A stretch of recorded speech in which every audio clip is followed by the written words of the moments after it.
Shalom Bapak Ibu Saudara, bagaimana kabar Bapak Ibu Saudara semuanya? Saya selalu berdoa dan berharap kita tetap dalam perlindungan dan penyertaan Tuhan. Karena itu adalah janji Tuhan. Dia selalu menyertai kita, Dia tidak pernah meninggalkan kita, bahkan sampai akhir zaman. Amin. Oleh sebab itu percayalah bahwa kita tidak pernah sendirian ketika kita percaya kepada Tuhan. Luar biasa, hari-hari ini kita sebagai anak-anak Tuhan menanti-nantikan Dia datang kembali. Namun kita juga memiliki pengharapan bahwa ketika Tuhan belum menyatakan diri yang kedua kali, kita juga memiliki pengharapan bahwa kita akan bersama-sama dengan Tuhan. Amin. Inilah pengharapan iman kita. Memang segala sesuatunya memang belum dinyatakan dalam hidup kita. Apa yang sudah disampaikan oleh firman Tuhan, apa yang sudah Tuhan sampaikan sendiri melalui hamba-hamba Tuhan, semuanya memang belum dinyatakan. Karena firman Tuhan terus digenapi. Setiap hari, bahkan setiap waktu, firman Tuhan pasti akan digenapi. Mari kita akan melihat di dalam Yohanes pasal 15 ayat yang ke-16.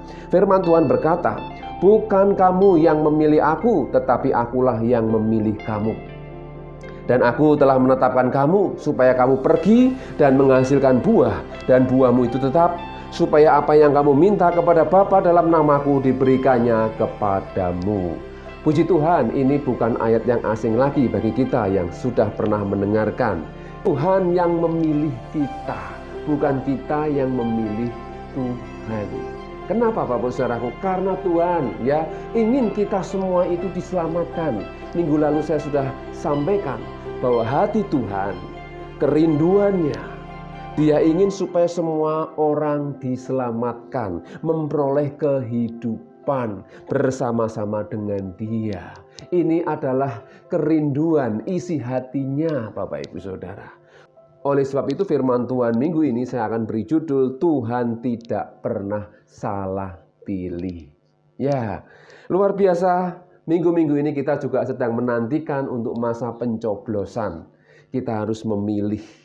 Dan sebelum memilih, tentunya kita diperhadapkan oleh banyak pilihan. Jika ada 3 paslon, kita harus meneliti, memahami, dan juga menyelidiki. Ya, seperti kita merenungkan firman Tuhan, Bapak Saudaraku, kita tidak hanya sekedar mendengar, namun kita merenungkan. Kita minta Tuhan membimbing kita untuk kita mengenal dan mengerti kebenaran.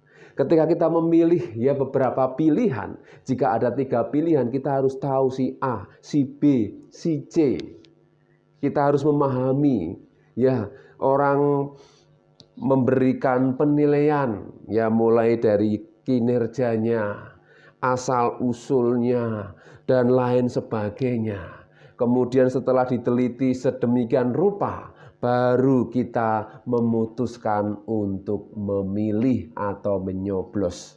Ini masa kampanye Bapak Ibu Saudara. Tetapi firman Tuhan jelas dikatakan, bukan kamu yang memilih aku, tetapi akulah yang memilih kamu.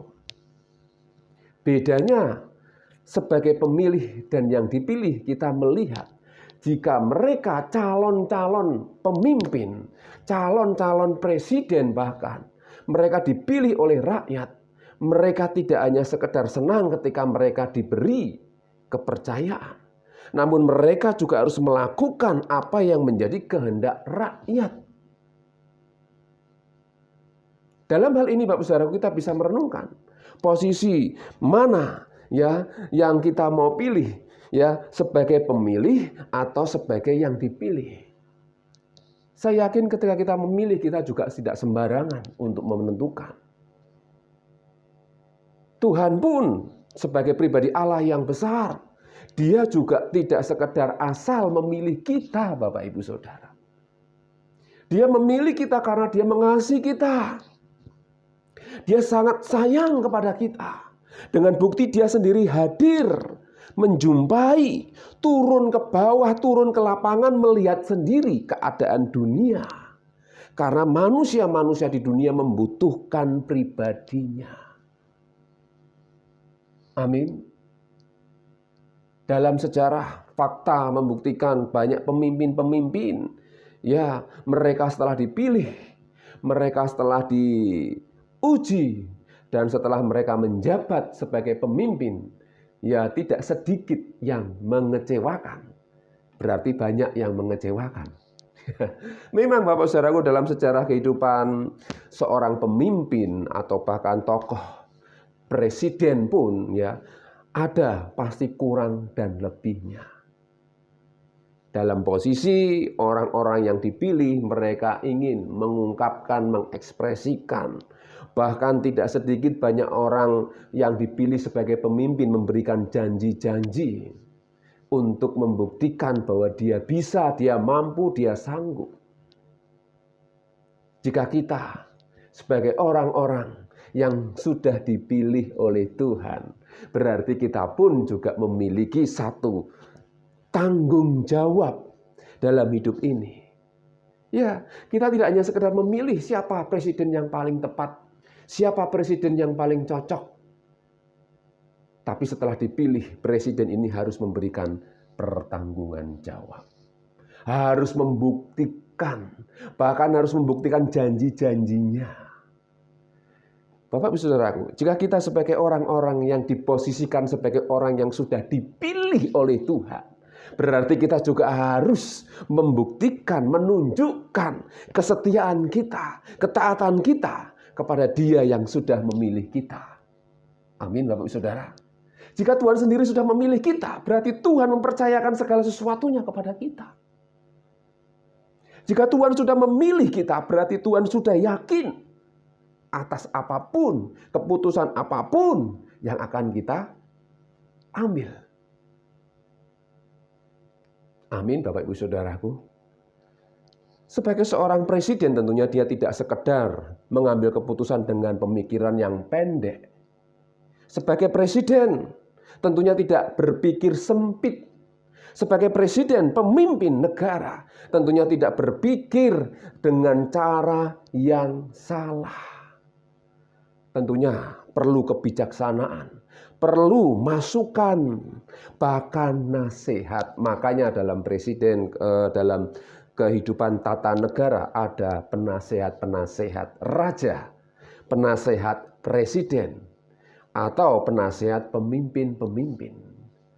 Bapak Ibu Saudaraku, jika Tuhan panggil kita sebagai pemimpin atau kepala, berarti Tuhan sudah percayakan hidup ini. Tuhan sudah percayakan kebijaksanaan itu dalam hidup setiap kita. Amin Bapak Ibu Saudaraku. Pilpres pencoblosan tinggal beberapa hari lagi. Ya, kita harus berani memutuskan.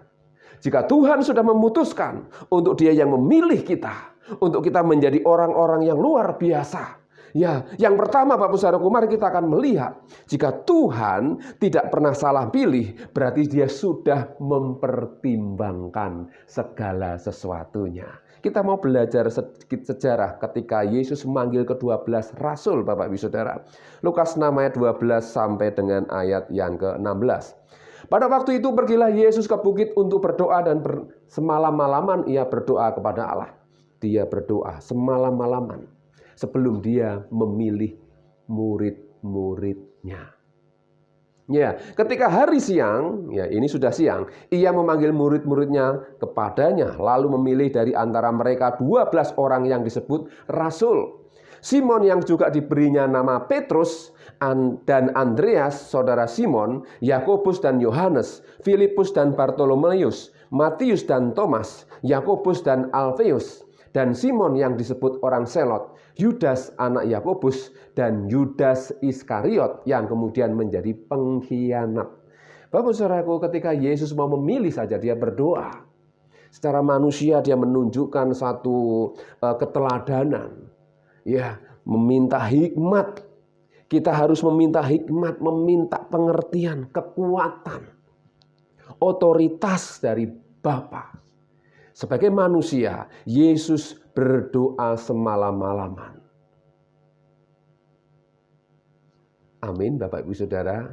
Ketika kita memilih pun kita harus berdoa.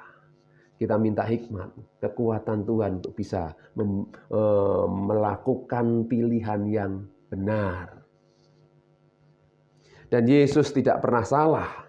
Ya, dikatakan Tuhan memilih ke-12 muridnya. Dia tidak pernah salah. Walaupun di ayat 16 dikatakan Yudas Iskariot yang kemudian menjadi pengkhianat.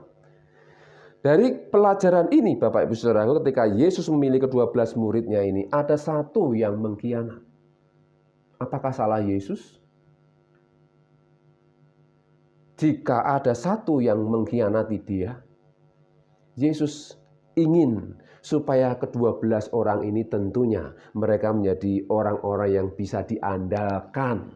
Orang-orang yang bisa menjadi penerusnya. Dan menjadi pelaku-pelaku ya sesuai dengan harapan Yesus tentunya. Namun ada satu, Yudas yang menjadi pengkhianat. Itu karena dia memilih untuk mengkhianati Yesus. Jadi dalam kehidupan kita orang-orang percaya, Tuhan tetap mengasihi semua orang. Namun soal pengkhianat, soal orang yang mau berkhianat, memungkiri, mau meninggalkan Yesus, itu keputusannya sendiri.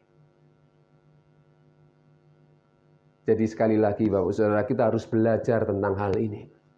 Kenapa Tuhan tidak pernah salah pilih? Yang salah adalah orang-orang yang sudah dipilihnya, yang sudah dipanggilnya. Namun mereka tidak mau setia. Mereka tidak mau percaya. Mereka tidak mau taat. Ada satu perenungan dan pertanyaan, jika seandainya Yudas tidak mengkhianati Yesus, apakah Yesus juga tidak akan disalib? Tuhan tidak kurang cara Bapak Ibu Saudara. Dengan caranya yang ajaib, dia tidak pernah kurang cara untuk membuktikan bahwa dia adalah pribadi Allah yang mengasihi kita. Namun kenyataan dan fakta bahwa Yudas mengkhianati Yesus. Jika Tuhan tidak pernah salah pilih, mari kita sebagai orang-orang yang sudah dipanggil dan dipilihnya, kita mau belajar setia sampai akhir. Kita tidak mau tentunya ingin menjadi pengkhianat-pengkhianat. Amin Bapak Ibu Saudara. Sudah berapa kali kita berjanji kepada Tuhan untuk mau belajar setia dan hidup benar. Namun seringkali kita juga luput. Kita seringkali salah. Tapi jika masih ada kesempatan hari ini, mari kita terus berbenah Bapak Ibu Saudara. Ya, seperti logo Kota Semarang, terus berbenah. Apanya yang dibenahi? Bukan sekedar kotanya semakin indah, bukan sekedar lingkungannya semakin bersih, indah, dan nyaman. Namun setiap masyarakatnya merasakan perubahan, yaitu hati yang tenang. Ya, seluruh masyarakatnya merasakan kedamaian. Terlebih seluruh masyarakatnya juga mengalami pembaharuan dalam cara berpikir dan lain sebagainya. Jadi yang dibenahi bukan hanya lingkungan, bukan hanya kotanya, tapi jiwanya, karakter manusianya. Bapak Saudaraku, Tuhan tahu segala sesuatu dan memang Dia adalah Allah yang Maha Tahu. Jika Dia tahu kelak Yudas akan menjadi pengkhianat, kenapa Dia tidak menahan atau mengingatkan atau bahkan menegur Yudas? Dari titik ini Bapak Saudara kita bisa belajar di mana Tuhan memberikan kita satu mandat, bukan sekedar mandat, tapi satu mandat untuk manusia itu bisa menentukan pilihannya dan merenungkan pilihannya itu. Ini satu hal yang istimewa bagi setiap manusia. Manusia diberikan tidak bebas, namun juga harus sadar tidak sebebas-bebasnya sebagai manusia. Karena di atas langit masih ada langit, Bapak Ibu Saudara. Ya, ini adalah satu bukti Tuhan memberikan kesempatan, memberikan satu ketetapan kepada manusia untuk bisa melakukan banyak hal. Namun tentunya harus dipertanggungjawabkan. Sebagai presiden tentunya dia juga harus bertanggung jawab. Ketika dia dilantik, dia harus betul-betul mengerti. Dia harus betul-betul tahu keputusan-keputusan yang tepat. Kita bukan presiden. Kita bukan kepala-kepala negara atau pemimpin-pemimpin apapun. Namun Tuhan telah pilih kita, amin, untuk menjadi kepala, menjadi berkat. Sehingga di dalam Yohanes pasal yang ke-15 ayat 16 tadi dikatakan, ya, dan aku telah menetapkan kamu. Yang kedua, Bapak Ibu Saudara, ya, Tuhan tidak pernah salah pilih karena Tuhan sudah menetapkan kita. Kenapa? Karena kita tahu bahwa kerajaan Allah itu sifatnya tetap. Kerajaan Allah itu sifatnya kekal. Jadi ketika kita ditetapkan oleh Tuhan untuk menjadi murid Tuhan, untuk menjadi pemimpin-pemimpin, menjadi teladan, menjadi berkat, tentunya ini sifatnya tidak sementara. Tuhan menetapkan kita untuk sesuatu yang bernilai kekal. Amin. Kalau kita tahu Indonesia ini setiap periode 5 tahun sekali presiden ganti. Walaupun ada yang menjadi presiden sampai lama, Bapak Ibu Saudara. Tapi berbicara tentang pemilihan yang Tuhan berikan, Tuhan nyatakan kepada semua manusia, itu sifatnya kekal. Amin. Jadi jika kita sudah ditetapkan oleh Tuhan untuk menjadi warga kerajaan Allah, itu sifatnya permanen, kekal. Ya, Ibrani 1 ayat 8 dikatakan, tetapi tentang anak ia berkata, tahtamu ya Allah tetap untuk seterusnya dan selamanya, dan tongkat kerajaanmu adalah tongkat kebenaran.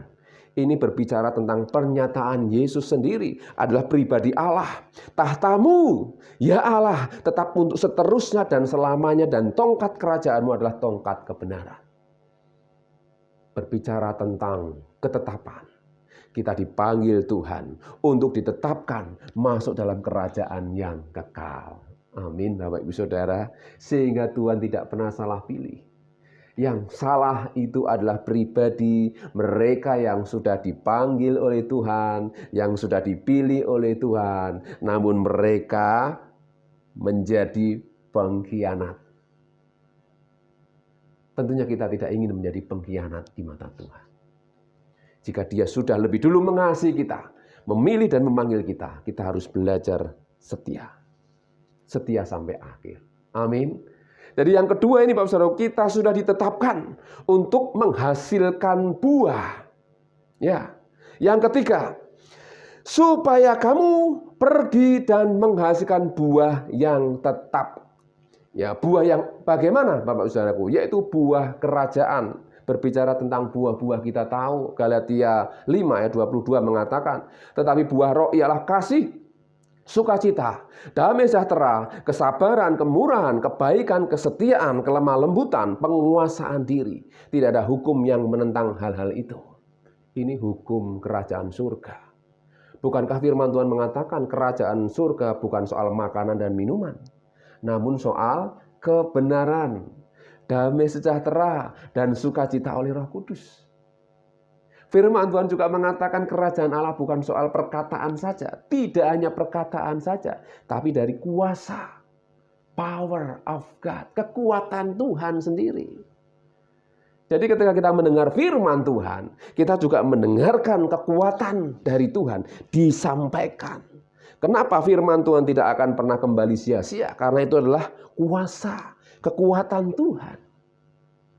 Luar biasa Bapak Ibu Saudara. Sehingga di dalam Yohanes pasal yang ke-6, kita mau melihat pengakuan Petrus ayat 67 sampai dengan ayat yang ke-71. Ini ayat yang luar biasa, perikop yang luar biasa. Ya. Ayat 67, maka kata Yesus kepada ke-12 muridnya, apakah kamu tidak mau pergi juga? Jawab Simon Petrus kepadanya, Tuhan, kepada siapa kami akan pergi? Perkataanmu adalah perkataan hidup yang kekal. Petrus, dia sebagai pengikut Yesus, ketika dia harus menghadapi masa-masa sukar, ketika Yesus ditinggalkan oleh pengikutnya, Karena mereka hanya mengikut Yesus karena hanya ada mujizat. Mereka ikut Yesus hanya karena bisa mengalami mujizat, diberi makan dan minum. Tidak mengenal pribadi Yesus secara utuh, Bapak Ibu Saudara. Ya, karena memang kenyataan demikian. Banyak orang-orang percaya Yesus, mengikut Yesus hanya sebatas ketika dia menerima mujizat, melihat hal yang spektakuler, diberi makan, ya, diberi sesuatu oleh Tuhan. Namun mereka tidak mengenal pribadi Tuhan secara pribadi. Banyak orang-orang percaya, orang-orang Kristen, pengikut Kristus yang berhenti bahkan gagal di tengah jalan karena mereka hanya imannya sebatas mujizat. Iman mereka sebatas menyaksikan hal-hal yang spektakuler yang Tuhan lakukan. Mereka tidak beriman secara pribadi, mengenal Tuhan secara pribadi, bahkan menghidupinya secara pribadi. Ini yang membedakan, saudara.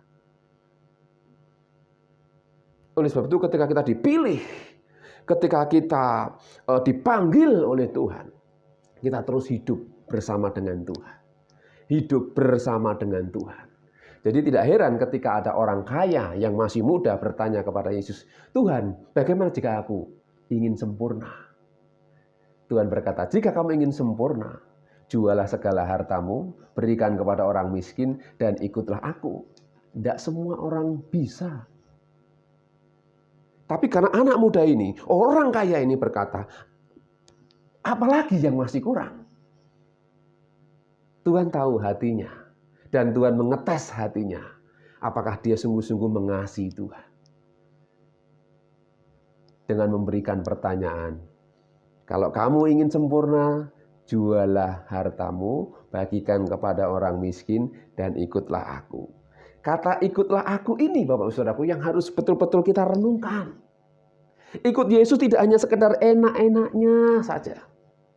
Bukankah Ayub sudah memberikan kita gambaran ketika dia berkata kepada istrinya, kamu ikut dan percaya Tuhan jangan pas enaknya. Nek pas ora enak, kowe seneng. Bapak Ibu Saudara, ikut Tuhan kita harus memang pikul salib, sangkal diri. Ini tidak semua orang mengerti. Oleh sebab itu hari ini saya mau sampaikan firman Tuhan. Dalam perikop pengakuan Petrus ini, Bapak Saudaraku, dalam pasal 6 ini hal yang terjadi yang luar biasa terhadap diri Yesus sebagai tokoh pemimpin, bahkan dia pribadi Allah sendiri, ditinggalkan para pengikutnya. Mereka meninggalkan sehingga Yesus berkata, maka kata Yesus kepada ke-12 muridnya juga, apakah kamu tidak mau pergi juga? Jawab Simon Petrus kepadanya, Tuhan, kepada siapakah kami akan pergi? Perkataanmu adalah perkataan yang hidup, yang kekal. Dan kami telah percaya dan tahu bahwa Engkau adalah yang kudus dari Allah. Luar biasa, Bapak Saudara.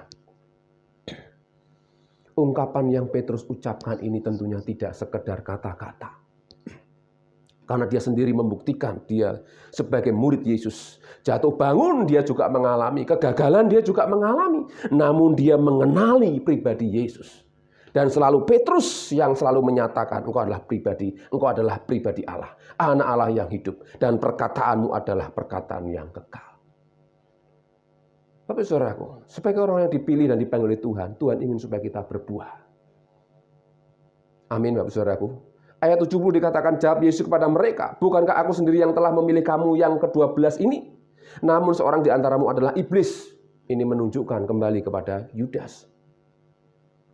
Ayat 71, yang dimaksudkannya ialah Yudas, anak Simon Iskariot, sebab dialah yang akan menyerahkan Yesus. Dia seorang di antara ke-12 murid itu. Ya, perikop ini menunjukkan kepada kita, dia tidak pernah salah pilih. Yang salah adalah ketika kita mengambil keputusan yang di luar kehendak Tuhan. Amin Bapak Saudaraku. Bagian ini menentukan kita dalam menjalani hidup ini, Bapak Ibu Saudara. Jika Tuhan sudah panggil dan sudah pilih kita untuk pergi dan menghasilkan buah, berarti kita terus jalani hari-hari ini bersama dengan Tuhan. Dengan iman dan percaya. Ya, karena bagian yang ketiga ini sangat istimewa bagi saya, Bapak Saudaraku, dan tentunya bagi kita semua. Yaitu supaya kamu pergi dan menghasilkan buah, dan buahmu itu tetap. karena nilainya, sifatnya itu kekal, yaitu buah kerajaan surga. Ya, tadi sudah saya jelaskan, kerajaan surga itu isinya adalah kebenaran. Hal-hal daging tidak ada, pernikahan, perkawinan secara fisik tidak ada, Bapak Ibu Saudaraku, yang manusia yang cari dalam dunia ini. Mari kita belajar dari salah satu tokoh, yaitu Maria. Lukas 10 ayat 42 dikatakan, tetapi hanya satu saja yang perlu. Maria telah memilih bagian yang terbaik, yang tidak akan diambil daripadanya. Yang tidak akan diambil daripadanya. Apa itu? Bersama dengan Tuhan. Dia selalu dekat dan selalu mau mengerti isi hati Tuhan. Hari-hari ini Bapak Ibu Saudaraku, mari kita mengambil bagian yang terbaik. Mengerti, dekat dengan hati Tuhan, mengerti hati Tuhan. Amin Bapak Ibu Saudara. Karena masa-masa ini kita harus betul-betul semakin bijaksana. Karena kita tidak tahu apa yang akan terjadi besok. Yang kita tahu Tuhan menyertai kita. Dan Tuhan terus membentuk karakter hidup kita. Hati kita untuk semakin bijaksana. Seperti gadis-gadis bijaksana yang selalu siap sedia. Ya, mendengar perkataan Tuhan. Mendengar firman Tuhan yang menguatkan kita. Untuk menjadi perkasa di dalam Tuhan. Sampai kita berjumpa dengan Tuhan. Amin Bapak Ibu Saudaraku. Kemudian saya akhiri dalam Yakobus 2 ayat yang kelima. Dengarkanlah hai saudara-saudara yang kukasihi. Bukankah Allah memilih orang-orang yang dianggap miskin oleh dunia ini. Untuk menjadi kaya dalam iman. Dan menjadi ahli waris kerajaan yang telah dijanjikannya. Kepada barang siapa yang mengasihi dia. Kuncinya adalah mengasihi dia Bapak Ibu Saudara. Walaupun kita melihat kenyataan. Ketika kita mungkin dianggap orang-orang miskin, iman kita terus dilatih untuk percaya, untuk bisa memperoleh apa yang kita cita-citakan, untuk bisa memiliki sesuatu yang kita harapkan. Iman kita dilatih untuk kita bisa mungkin sembuh dari penyakit. Iman kita dilatih, Bapak Saudara. Oleh sebab itu Tuhan berkata, bukankah Allah memilih orang-orang yang dianggap miskin oleh dunia. Dunia boleh menganggap kita ini miskin. Namun kita adalah orang-orang yang diperkaya oleh Tuhan. Dalam iman tentunya. Amin. Ya, memang kenyataan Bapak Saudaraku, banyak orang-orang yang kaya. Ya, mereka juga bisa merasa seolah-olah bisa membeli segala sesuatu. Baru punya uang seberapa saja mereka sudah merasa, wah kuat Bapak Ibu Saudara. Ya, itu pun adalah berkat Tuhan sebenarnya. Mari kita belajar Bapak Saudaraku untuk memiliki karakter yang Tuhan siapkan, yang Tuhan nyatakan dalam pribadi Yesus. Karena kita sebagai pengikut Kristus dan kita wajib mengikuti teladannya, mengikuti jejaknya. Firman Tuhan berkata, kita hendaklah mengikuti jejaknya. Amin. Karena Tuhan pilih kita, Tuhan panggil kita untuk memasuki kerajaannya yang kekal, yang sifatnya permanen dan tetap. Sehingga dunia ini hanya sekedar orang bilang ilusi, sebentar saja lalu lenyap. Namun firman Tuhan tetap untuk selama-lamanya. Amin Bapak Saudaraku, tetaplah mengasihi Tuhan dan sampai kita berjumpa dengan Tuhan. Mari kita akan berdoa. Bapa di surga, terima kasih hari ini kami sudah mendengar firman-Mu. Firman yang mengingatkan, menguatkan kami, meneguhkan kami untuk kami menjadi pelaku firman, untuk pergi dan menghasilkan buah, yaitu buah-buah roh, di mana kasih Tuhan, sukacita, damai sejahtera, kesetiaan, kelemah lembutan, bahkan sampai penguasaan diri. Engkau terus ajar dan latih kami untuk kami memasuki kerajaan yang kekal, kerajaan yang permanen, yang tidak bisa digoyahkan oleh apapun. Mampukan kami Tuhan. Bahkan di hari-hari ini Tuhan, Engkau juga berikan kami hikmat, kebijaksanaan untuk memutuskan, untuk memilih setiap keputusan setiap hari apa yang harus kami kerjakan, yang kami lakukan, supaya kami semakin belajar untuk bijaksana. Terima kasih Bapak, terima kasih. Berkati kami semuanya dalam kehidupan kami, supaya kami tetap berkenan dan terus mengandalkan Engkau. Kami teringat bangsa kami yang akan melakukan pilpres di hari-hari yang akan datang. Tuhan berkati, berikan ketenangan, berikan kedamaian. Bahkan ketika pemilu pilpres ini berjalan, semuanya dalam keadaan lebih baik. Dan kami percaya Engkau sudah memberikan yang terbaik. Terima kasih Bapak, berkati mereka semua calon-calon pemimpin ini. Mereka hikmat takut akan Tuhan, sehingga bangsa ini tetap dalam kuasa-Mu. Diampuni, dipulihkan, bahkan diselamatkan. Terima kasih Bapak, berkati kami semua, keluarga kami, pekerjaan kami, apapun yang menjadi kerinduan dan harapan kami Tuhan, Engkau Tuhan kami percaya memberikan yang terbaik. Terpujilah nama-Mu, di dalam nama Tuhan Yesus kami serahkan doa kami. Haleluya, amin. Tuhan Yesus memberkati. Hidupku menggenapi firman-Mu, tanda mujizat sertai tiap langkah.